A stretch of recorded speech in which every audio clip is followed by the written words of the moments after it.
Okay, well, welcome to our BCS policy jam, very much focused on the partnership between BCS and the Digital Poverty Alliance. We are very pleased to have the DPA with us, and we will be going through what this means for BCS as an organisation, the DPA and our members. And in this 2024, a general election year, we'll be looking very much at how we can capitalise on this opportunity to be more active citizens, I suppose, and active professionals in this area. So I'm Daniel Aldridge. I'm Head of Policy and Public Affairs here at BCS, the Chartered Institute for IT.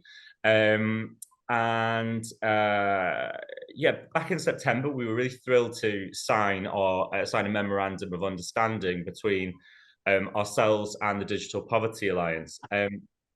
As a charity, BCS was set up to advance the education and practice of computing for all of society. So it's a no-brainer that we work on this agenda of tackling digital poverty. What I've really enjoyed about the work that we've been doing, spearheaded by some really committed members like Freddie, who you'll hear from in a little bit, is this is about kind of enhancing and deepening our commitment to tackling inequality and improving access to the tools of prosperity across our communities. If you think about what BCS does in this space, I mean, there's many functions of the BCS, as you will know. But the area that is most core to this is around education and skills. So if you look at the Computing at Schools network or the Barefoot Computing network, this is the largest teacher-led computer science network in the world, and it's something that we're really proud of, and it's a unique offering that is set out of the way that us as a civil society, part of civil society, are able to develop. So we want to drive that forward, want to continue to use that architecture of our public sector, I suppose, and be able to, because we do have a way to level up in this country, and often that is through our schools. You know, that's how we get our messages through. So anyway, I'll shut up now. But if I go round to our panelists, if I go to you, Elizabeth, first. Oh no, actually, no, I'm not going to go to you because you're going to talk a little bit about the MOU. Catherine, can I come to you? Oh gosh, thanks. So yeah, hello everybody. I'm Councillor Catherine Gibbons. It's the first time I've ever done one of these, and it's really great to be invited and be able to give the local authority elected member perspective on these issues. My portfolio on North Somerset Council is as the executive member for Children's Services, Lifelong Learning, Skills, and within that I also have responsibility for refugee resettlement and our response to the cost of living crisis. So they're all elements that are really relevant to what we're talking about today. And I would say that, because I discussed this with some of the team prior to this event, and I think our focus has always very much been on digital exclusion, and poverty or socioeconomic barriers to digital inclusion just form one of those reasons why people are excluded or face huge barriers in accessing our services digitally, because we are moving towards a digital first approach as a council. But more importantly, it's about accessing opportunities to upskill, get applications for jobs in, access benefits, all the rest of it. I don't know how much more you want to go on, me to go on. That's great. I can waffle forever, you know me. That's great, Catherine. Thank you. I think it's a really this is an exciting thing for us. I think is that we in these events we often talk policy and it can become quite centralized and quite Westminster focused, and we know that that local agenda is the way that we really do embed this. So it's really valuable that you're here. Thank you very much. Freddie, do you want to go next? Hi, everybody. I'm Freddie Quek. I'm a technology professional for many years, formerly a Chief Technology Officer at Times Education. Just for context, I've been a BCS member since the day I was a student, right? So it's been a long time. I'm here today as chair of the BCS Digital Device Specialist Group. I'll say a few words around that later on, but also a few more context. I'm also the founder of Joining the Dots. It is a sort of a federation of a community of tech leaders communities in the UK, right? There are many tech professionals like myself. I'm also an ambassador of the DPA and also part of the sort of committee member of the National Delivery Plan. But the other thing that I would like to make everybody aware also is that I'm also representing ideally everybody that's out there, just like me at the beginning, who wanted to know about this, who wanted to do something. And I'm hoping that through my own personal experience, that can help others to also get involved. So thank you.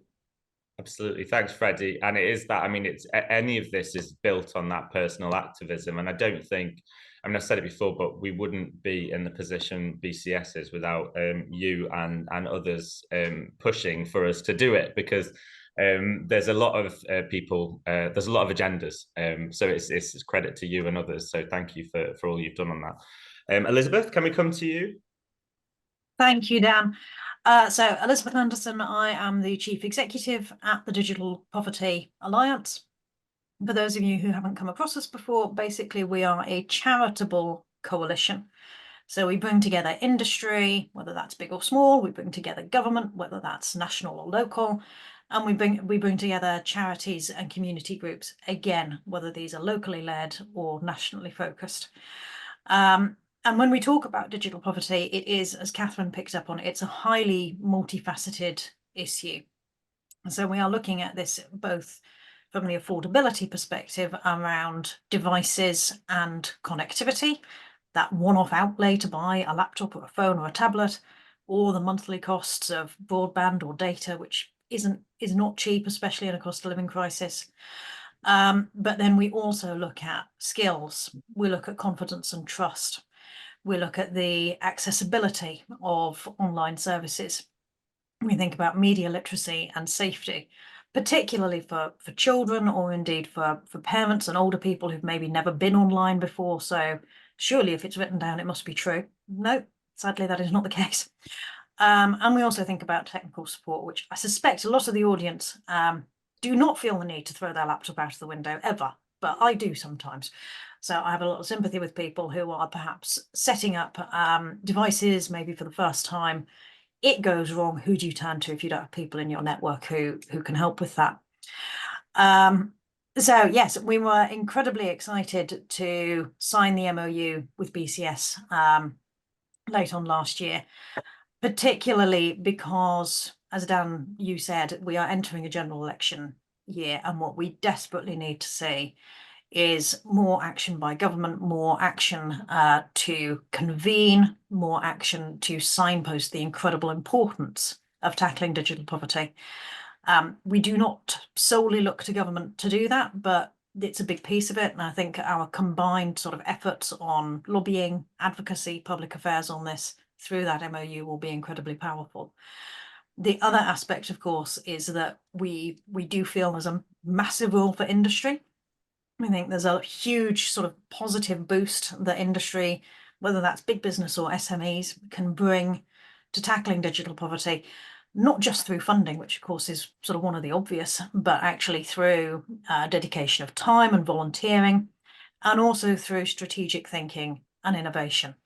So we're really very excited to be partnered in that way. And of course, BCS also sit on our National Delivery Committee, work very closely with a number of the BCS team, including Dan, but many others.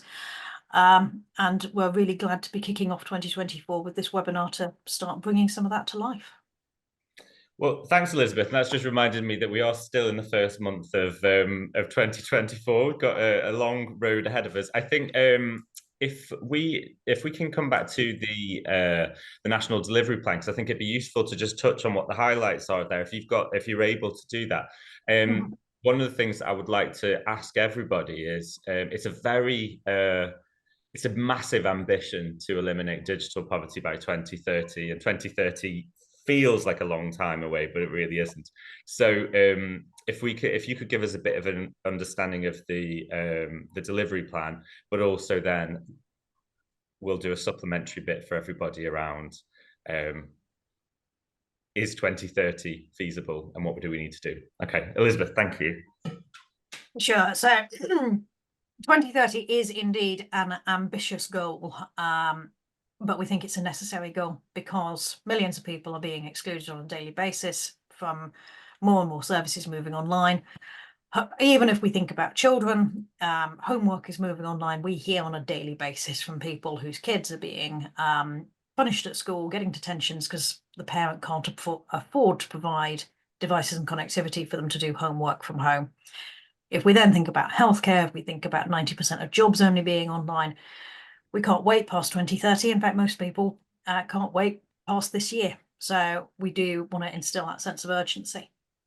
The National Delivery Plan is a phased plan, and it was actually created by Tom Lowe, our head of policy, who's also on this call. It's phased to give us hopefully some quick wins, but also to build some of the foundations that are needed to then be able to continue working on this.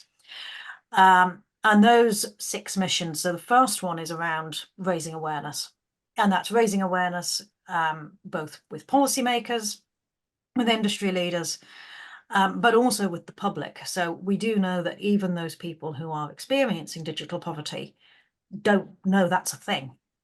We know that actually only 1/5 of adults within this country, as at the start of 2023, knew what the 2 words digital poverty mean when you put them together. So we need to raise that awareness, and we need to move past the feeling that being online is a luxury, because it's not. It's essential these days. It's a basic utility. You can't live your life if you don't have internet connectivity. And that doesn't mean on one old broken smartphone. It means proper keyboarded device or a tablet or something else meaningful. So raising awareness and the sort of political advocacy that we're doing for mission 1. Mission 2 begins to look at devices and connectivity and the affordability of these. And this is probably where people would traditionally look at digital poverty and go, it's the affordability piece. Something that for me, I think personally is really important in this is how do we think about things in a new way? How do we find sustainable solutions to this that aren't just, well, who's going to pay for the internet? Is it the individual? Is it the government? Or is it business? Who's going to do that? And it's quite exciting when we start having conversations that tear up some of that and think about, well, how do we get connectivity to people in new ways? Our third mission focuses on the use of online services once people are online. So are they accessible to everyone? If you build services that people with additional needs can use, everybody will be able to access those.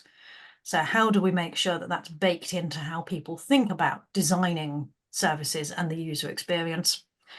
Alongside, how do we make sure people are safe when they're using those services? How do we make sure people have the critical thinking to recognize scams, fake news, etc.?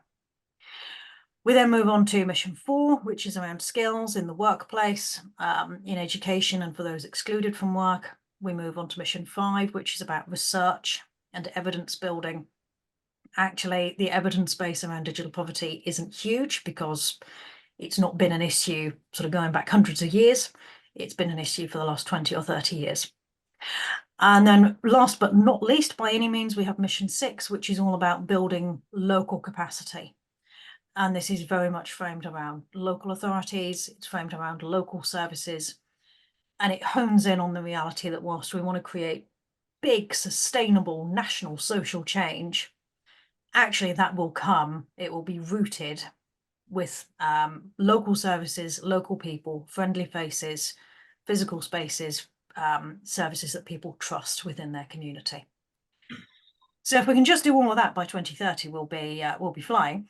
But each of these missions has a number of actions that sit within them, both for the immediate term and then the medium and long term. And we will be iterating this on an annual basis.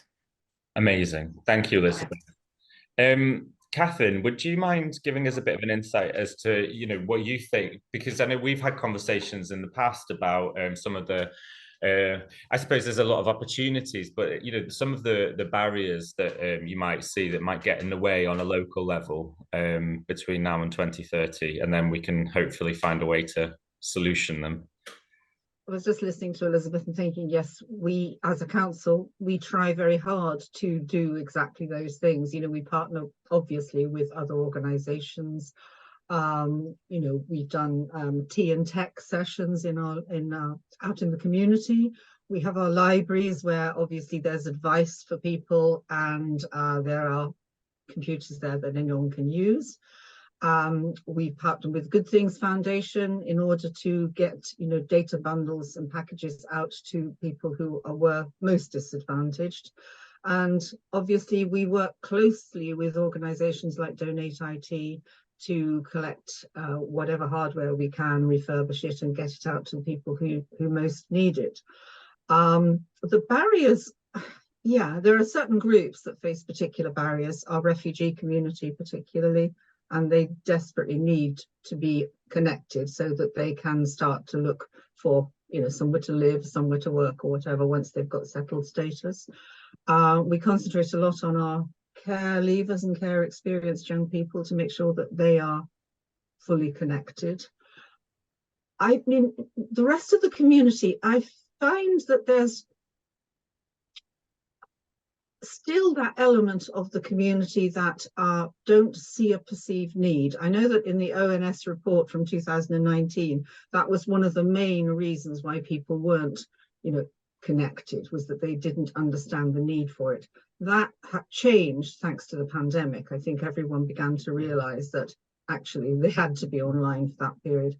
But we do have a cohort of people that sort of see that perhaps for the council's perspective, the pandemic is over and we should go back to doing everything face to face. And they are very resistant to our not doing that as they perceive it.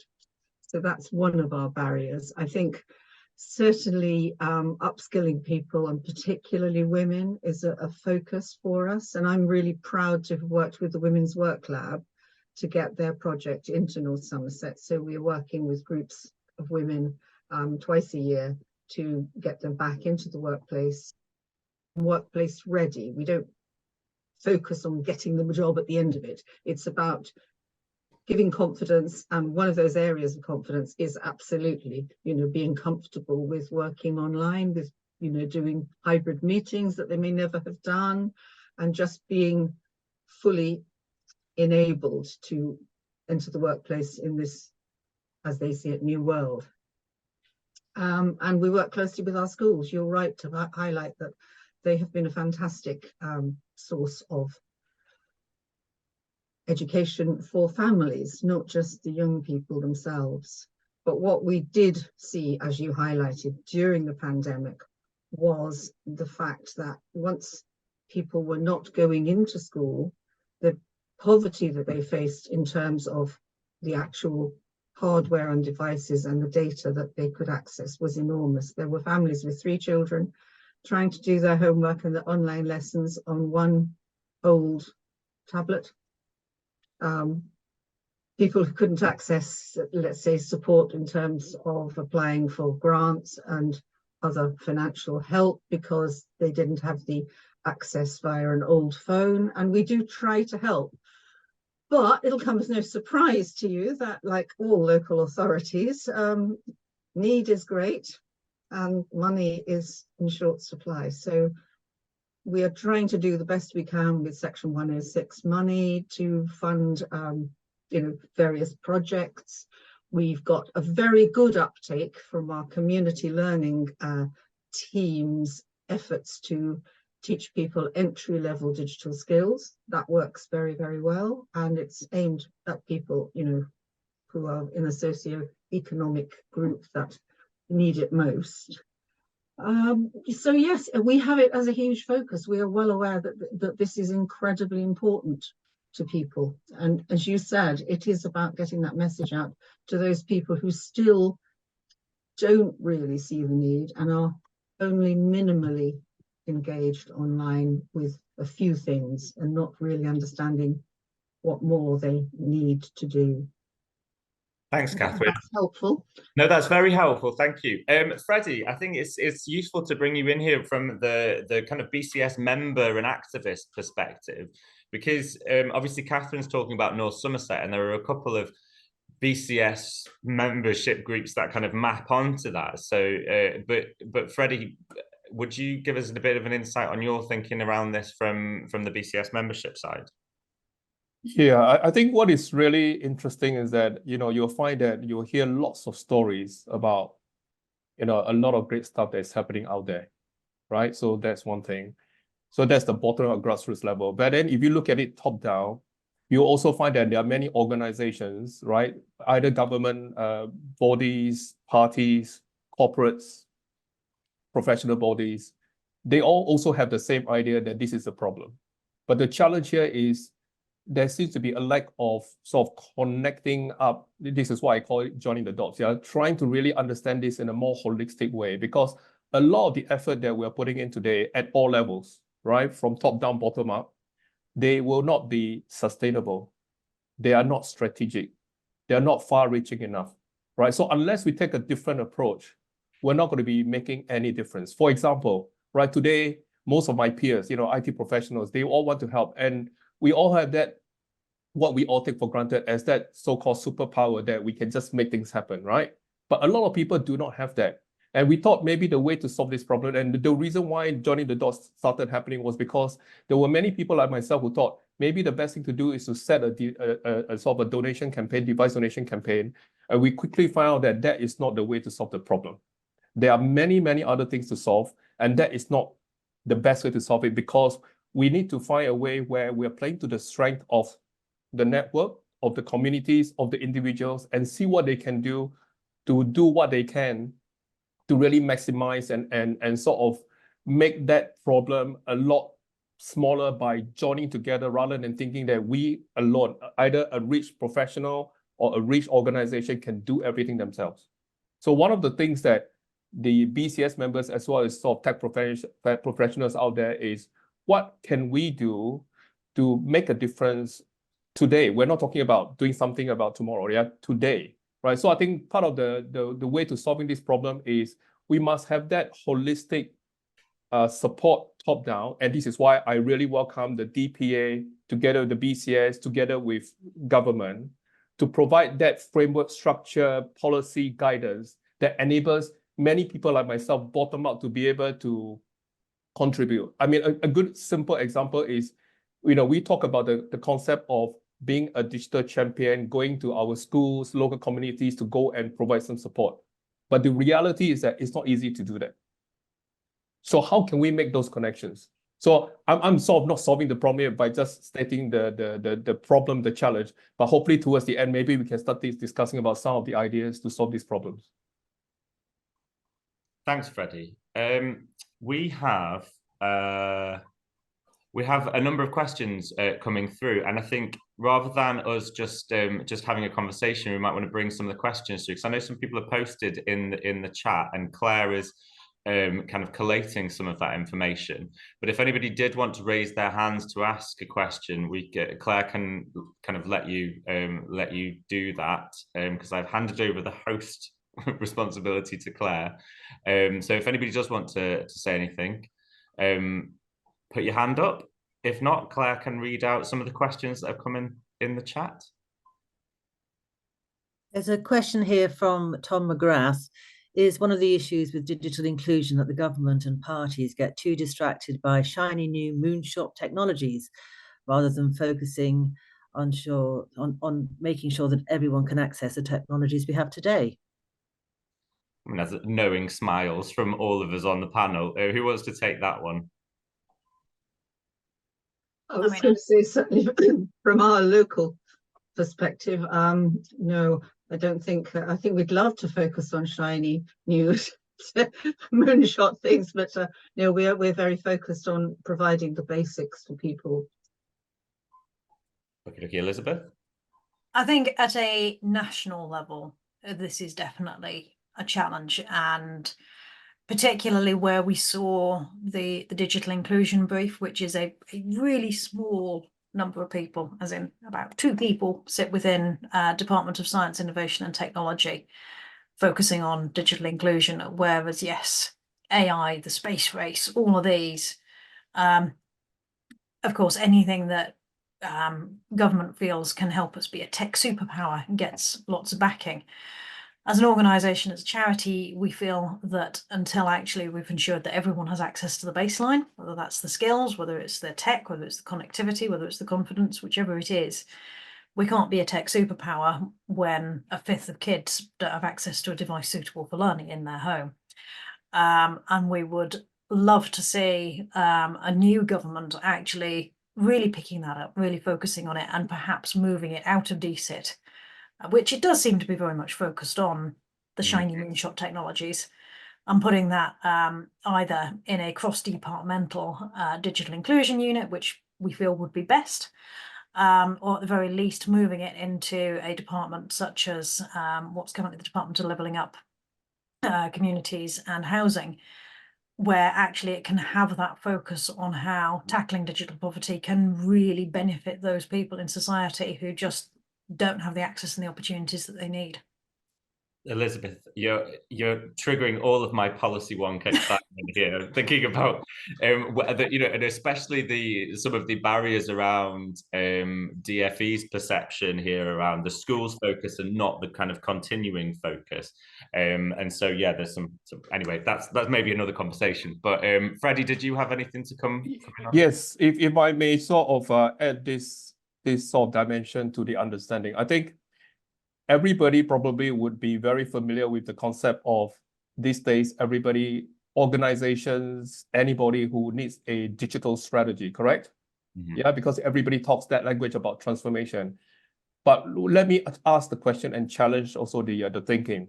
Why are we not thinking of a digital strategy of any kind in any organization at any level? Why is it not also having digital inclusion as part of that strategy? Why is it a separate thing?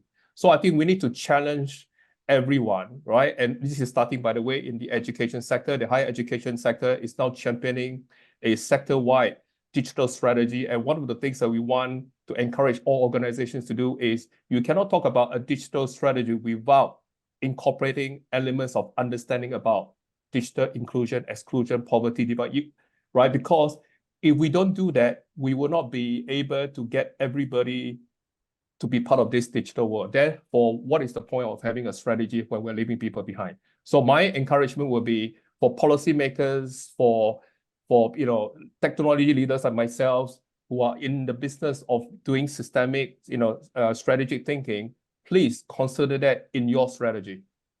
You're becoming radical, Freddie, as you a radical disruptor. That's what we like. Jennifer, it looks like you've got your hand up. I don't know if you. Yes. Could I ask a question? I was going to put it in the chat, but it got complicated to write down. No, this is great. I'm really sorry, Catherine. I know you had your hand up as well. I didn't know whether you wanted to respond first and then Jennifer. Yeah.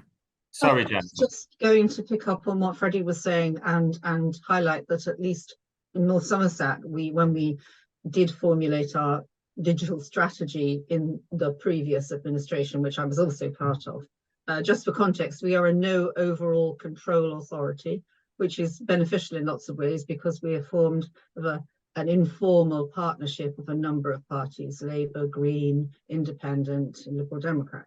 So we did create a new digital strategy, and I have to say that digital inclusion was very much a part of it. And I think a lot of what I have to focus on at the moment is basically getting courses that are designed to people for what they need, you know, one-to-one support and training, which is largely done through volunteers and working with partner organizations. And we have a key focus on accessibility for young people and SEND, as Dan knows, because I work very much in that area. And key to it is the help for residents on low incomes and particularly universal credit. So I'm quite proud of the fact that as a local authority, we have had that focus, but as I've learned from Dan, we can do more and we must do more. I think it's the point that all of you've touched on in different bits of this conversation is that there is some excellent work happening at the grassroots local level, but where is the coordination and where is the strategy at a higher level? That's absolutely right. Yeah, let's put that front and center of our write-up, Claire. Jennifer, do you want to come in now? Sorry to Yeah. do that. That's fine, thank you. I was quite interested in, you said that there are some groups who don't see the benefit of digital and still prefer face-to-face. And I was thinking about why that might be and how we seem to have a discussion that it's digital or face-to-face. And I was thinking about my own experience with applying for a blue badge for my son, who's obviously disabled. And in the good old days before the pandemic, I could do it online, but I always got a phone call from the council and they discussed all the different things, all the other things that, is there anything else you need? What other services have you got your council tax sorted out for a disabled person and things like that. Since the pandemic, with it all going digital, I apply through the same portal, the national portal that the government supplies, and you apply for it, and it's very faceless. There's nobody to talk to. There's nobody to, there was no phone call this year or last time as well.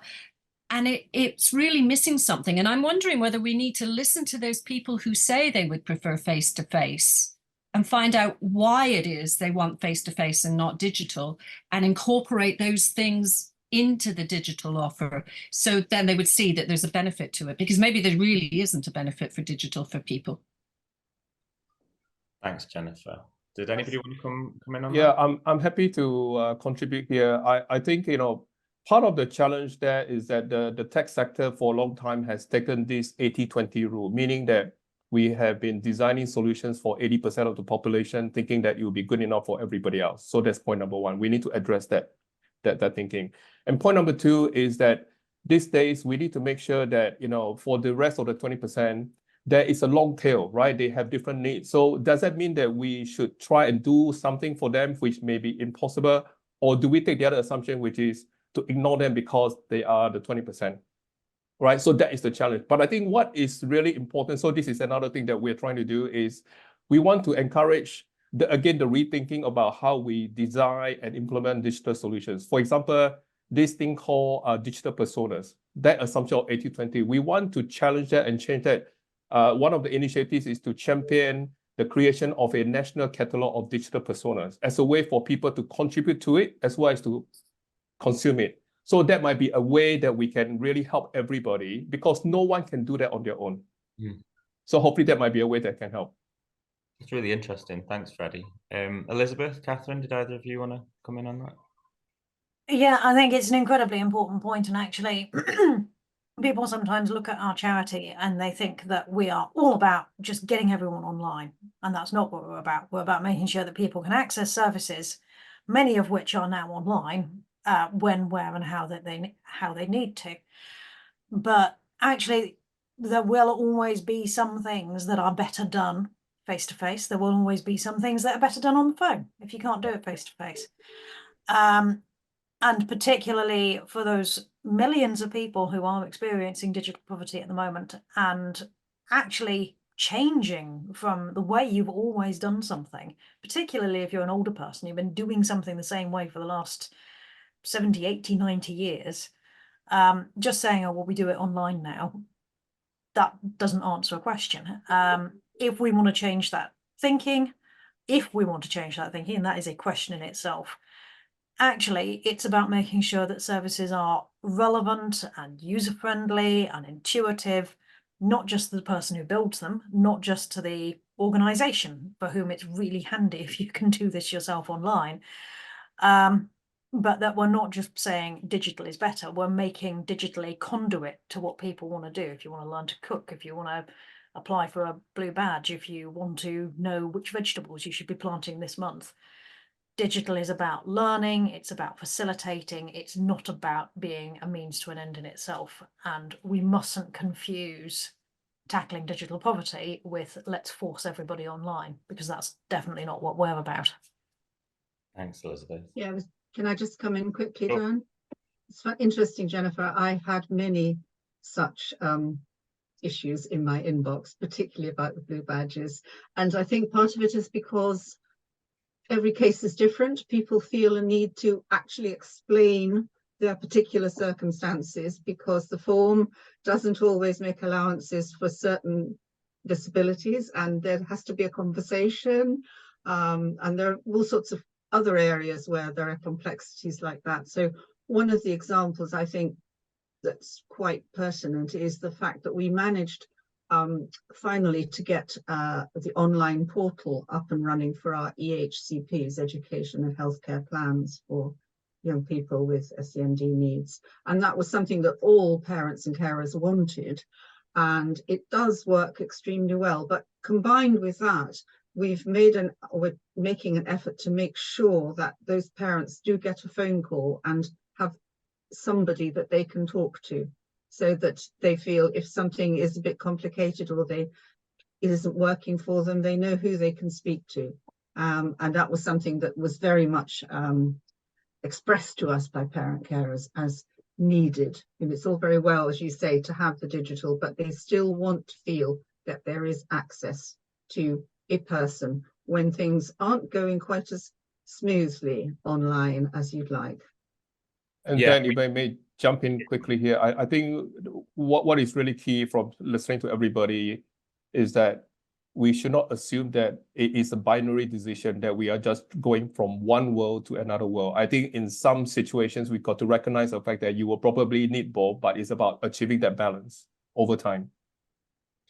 Yeah, and I think what comes out of what Catherine was saying there is that it may, and if I'm wrong, Catherine, just let me know, but it feels like in a drive for efficiency where digital feels, where kind of there's this idea that digital is the driver of efficiency, access has been sidelined. So, you know, if I look at accessing my daily medication through pharmacy, through an online pharmacy, if that goes wrong, which it does, it is almost impossible to get in touch with a person, and invariably it's when at the last point where I have like 2 days worth of medication left and it is a crisis. And I'm a technically relatively savvy guy, right? You know, it's problematic for me. Anyway, so next up, I think we've got Mike Skells. Is that correct, Claire? If Mike's, yeah, he's got his hand up. Brilliant. Floor's yours, Mike. Hi there.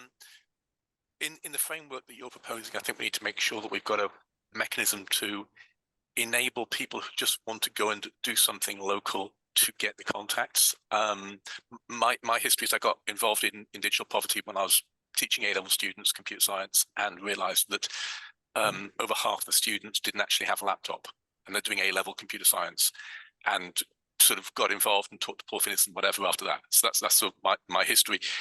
Actually going in there and making a difference is relatively easy. Sometimes, you know, I can find 3 laptops from just walking the floor. I work at a large tech firm. You can walk the floor. You can just get people to donate old equipment.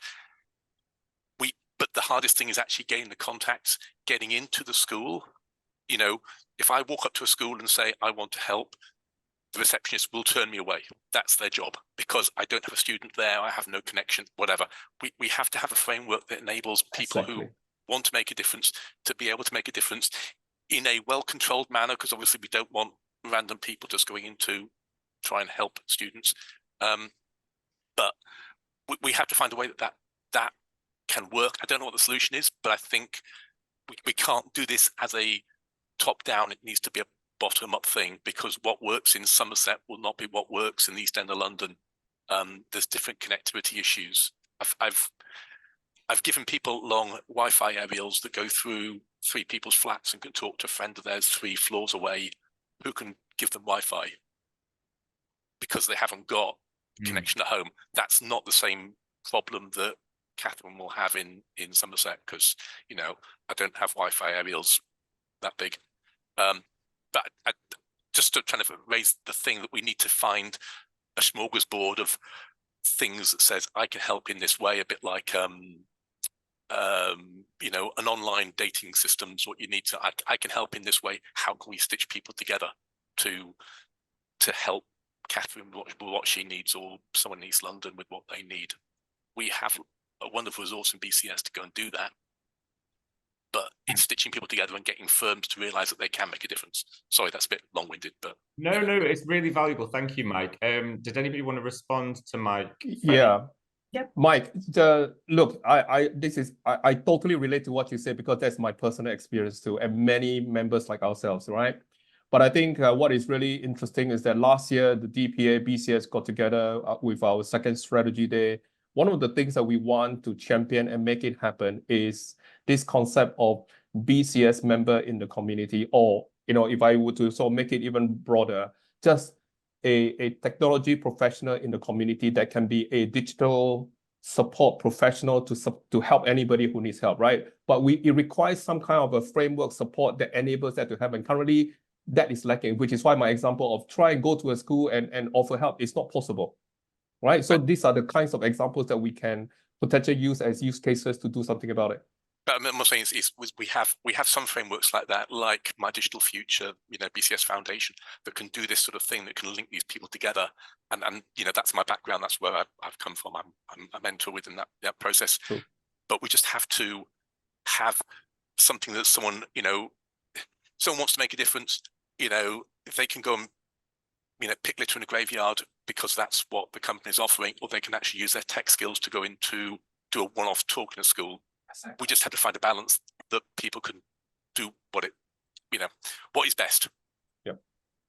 I think there's definitely a conversation. When we had our pre-meet conversation, we talked about the value of elected members and BCS working with elected members like Catherine on a more local level to kind of in the idea that by pushing at that level rather than a ministerial level, we will be able to affect some of that change, because I know councils have massive issues around capacity like most other places, but it feels like the place where some of this should be sitting.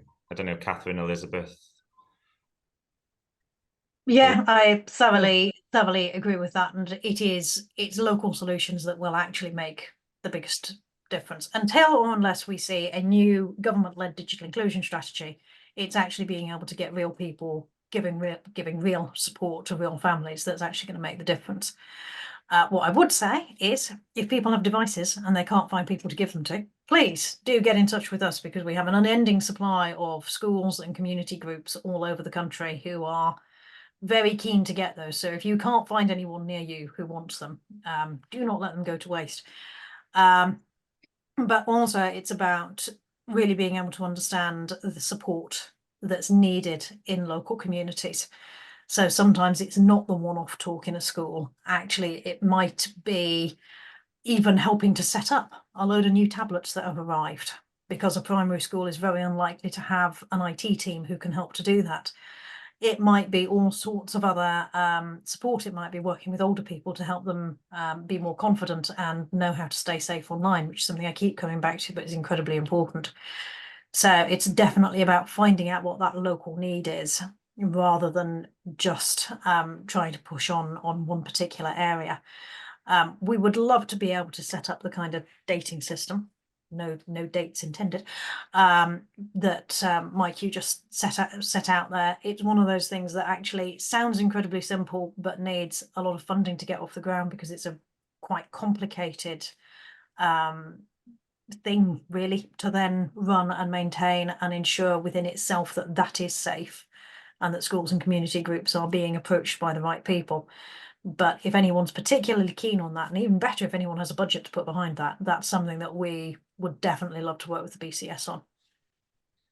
Thanks, Elizabeth. Go on, Catherine. I was just going to say, yeah, picking up on what Elizabeth is saying, I think it would be great if you were able to find a way where we could work more directly with elected members, because I think, knowing from my own authority, that our ward councillors are potentially, champions within the community for addressing digital poverty. We've got a community organisation called North Somerset Together, which we founded during the pandemic, and it brings together literally all the parishes and volunteer organisations and whatever, and once a month meet and talk about things. So I can see the potential for, I shall speak to Dan, for some sort of, conversation or presentation in that forum about having a more strategic approach to a bottom-up led change in policy as to how we address digital exclusion and digital poverty. I don't know what you think, Dan. No, absolutely, and I think the role of the local government authority is critical here. We can. I don't know if Holly, our managing director, is on the call, but we will have this conversation with Holly at some point about how we quickly get to a point where we can get elected members a kind of specific way to contribute in this way, because it's a massive no-brainer. Claire, are you poised and ready to provide us with some questions? We've got 10-ish minutes, 13 minutes left. One here from Niall Martin. I hope I've said that right. It's not Neil Martin. Apologies if I have. He says, I think it isn't just about schools and councils raising awareness publicly about how the digital gap impacts on so many. It's important. The accessibility framework you mentioned would be amazing, he says. So that's a thumbs up from him. So it is about raising greater awareness, isn't it? I mean, it's not just specifically about those things. So open to the floor. Yeah, I mean, we have placed raising awareness as the first mission within our national delivery plan, because actually, as I alluded to earlier, there is still a perception that being online is a luxury. The comments that you might see if when there's an article in the news and the mother has a smartphone in her hand and is saying that she can't afford food, and the comments that come in about, oh, well, you've got a smartphone, you can't be that badly off, could not be further from the truth. That is how you access essential services. It's how you find work. It's how your kids access their education. It's how you find healthcare. It's how you find cheaper deals. I did a radio interview immediately before this about how train tickets are 150% more expensive in some cases if you buy them in person rather than buying them online. And until we change that perception across the public, we're not actually going to deal with that. But what we also need to achieve is within industry, within government, that recognition that not everyone's online, not everyone is having a shared experience, not everyone can access essential services. And actually, I was talking to a technology leader last week who was duly horrified when I said that we'd donated a laptop to a family. And the mother was so pleased. She was in a rural and deprived part of the north, and she said, now my daughter might be able to take some GCSEs. We'd been hoping that she might be able to get a job in the supermarket, but she might be able to get something better if she does those. And it is just that understanding for so many families, not having a laptop is that basic barrier to any future for their child. And until people can really grasp that, until we've got this wide understanding, and I'm slightly preaching to the converted, I suspect, if you're on this call, but until we get that message out there and grow that awareness, actually, we're not going to see the big changes that we need to see in a sustainable way. Catherine, this is something that you said to me about when you talked about digital poverty as a concept. People were, well, poverty is poverty. I don't know what that quite means. I think that could be a bit of a barrier that we probably need to do as part of our raising awareness piece. Yeah, I had that comment when I was talking, I think I relayed it to you, that somebody said, well, if you haven't got money, you haven't got money.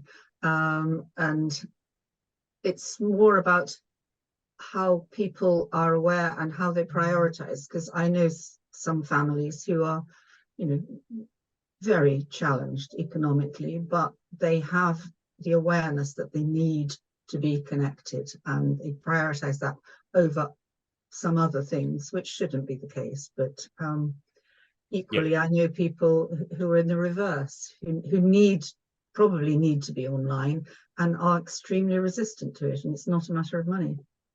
Yeah. Freddie? Yeah, I think if you look at the BCS Digital Divide Specialist Group, our one of our key focus is around, trying to make sure that we socialize to mobilize, right? So one of the problem is, unless we understand the problem, how can we solve it?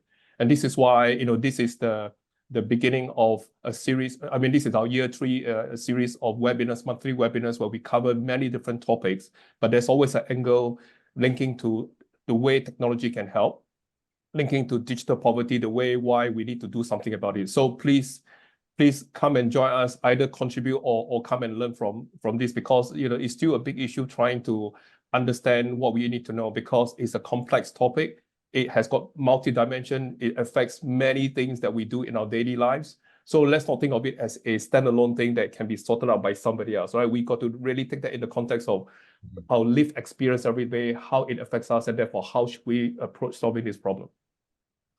Yeah, I think we've become a little bit, I think culturally we've become accustomed to people telling us in some ways that problems are relatively, we can fix problems, it's okay. Actually, it's very, very complicated. There isn't an easy answer to this. And this is why I think it's so important that we have that local link with councillors like Catherine, because individuals can't necessarily fix the system, but we can manage the issues at a local level and get to that next bit. Claire, do we have any other questions? Mind Bicycle, which is an interesting name, I must say. Mind. Says we need to create a retail strategy that connects everything, community, educates, and brings everyone together in one space that's open 7 days a week. Wow. Significant public service. Yeah, I think it's an idea that is worth exploring. For example, think of it as if we think of digital as no longer just a luxury, but an essential need that we all have to find a way to get supported. Then think of it this way, yeah. Electricity, you have electricians. Water, you have plumbers. In this digital world, what is that equivalent?